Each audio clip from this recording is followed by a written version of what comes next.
हाल के सालों में प्लेन क्रैश यानी कि हवाई दुर्घटनाओं की संख्या में वृद्धि चिंता का विषय बन गई है। साउथ कोरिया में एक प्लेन क्रैश हो गया जिसमें कम से कम 7 लोगों के मरने की खबर है। इसके साथ ही ये बहस छिड़ गई है कि इन दुर्घटनाओं के कारणों की जांच और उनकी रोकथाम के लिए कदम उठाना बेहद जरूरी है। एक्सपर्ट्स बताते हैं कि हवाई दुर्घटनाएं कई कारणों से हो सकती हैं, जिनमें पायलट की गलती, तकनीकी खामियां, मौसम की प्रतिकूलता और यहाँ तक कि एयरलाइन कंपनियों की लापरवाही तक शामिल है। इनके अलावा कुछ प्रमुख कारणों और उनके समाधान के बारे में समझना भी जरूरी है। दरअसल हाल ही में एक रिपोर्ट में इन घटनाओं के बारे में विस्तार से चर्चा की गई। फर्म ने एविएशन में एक्सपर्ट्स के हवाले से इस बारे में बताया। कारणों के साथ ये भी बताया हवाई दुर्घटनाओं को रोकने के लिए सुरक्षा उपायों को कड़ाई से लागू करना और तकनीकी खामियों को समय रहते सुधारना अनिवार्य है।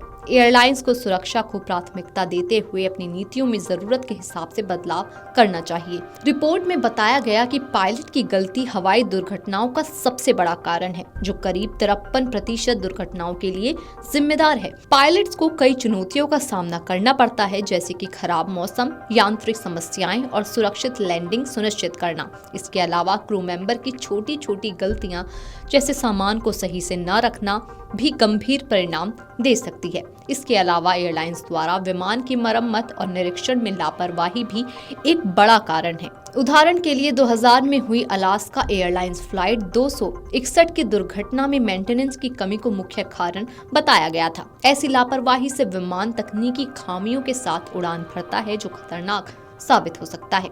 विमान के डिजाइन और निर्माण में खामियां भी दुर्घटनाओं का एक कारण बनती हैं। विमान के हर हिस्से को उड़ान के दौरान हवा, टेक ऑफ और लैंडिंग के तनाव को झेलने के लिए मजबूत होना चाहिए। 20% दुर्घटनाएं इन्हीं खामियों के कारण होती हैं। इस मामले में कंपनियों को जवाबदेही तय करना बेहद जरूरी है। साथ ही आपको बता दें कि खराब मौसम के कारण भी 12% दुर्घटनाएं होती हैं।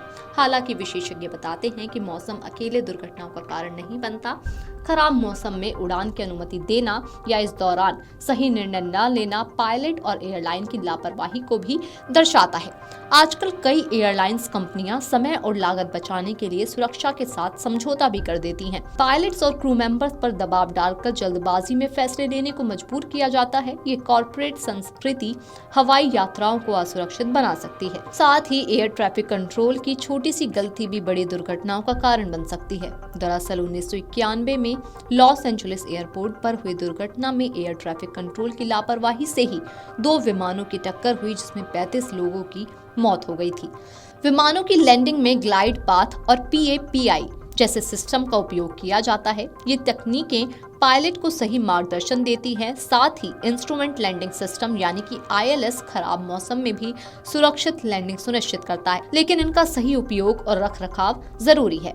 दरअसल आज ही दक्षिण कोरिया में मुआन एयरपोर्ट पर उस वक्त एक बड़ा हादसा हुआ जब जेजू एयर फ्लाइट रनवे पर लैंड कर रही थी। हादसे के वक्त विमान में 175 यात्री और 6 क्रू मेंबर सवार थे। प्लेन जैसे ही रनवे पर लैंड हुआ, प्लेन फिसलता चला गया और फेंसिंग से टकराया, जिसके बाद प्लेन के परखच्चे उड़ गए।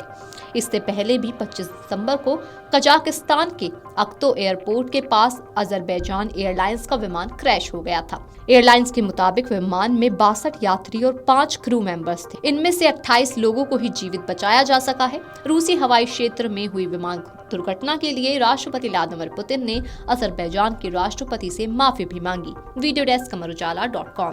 अगर आप ये वीडियो YouTube पर देख रहे हैं तो हमारे चैनल को सब्सक्राइब कर बेल आइकन दबाएं और Facebook पर देख रहे हैं तो हमारे पेज को लाइक करें। 8 मिलियन प्लस सब्सक्राइबर, आपके इस भरोसे के लिए बहुत धन्यवाद।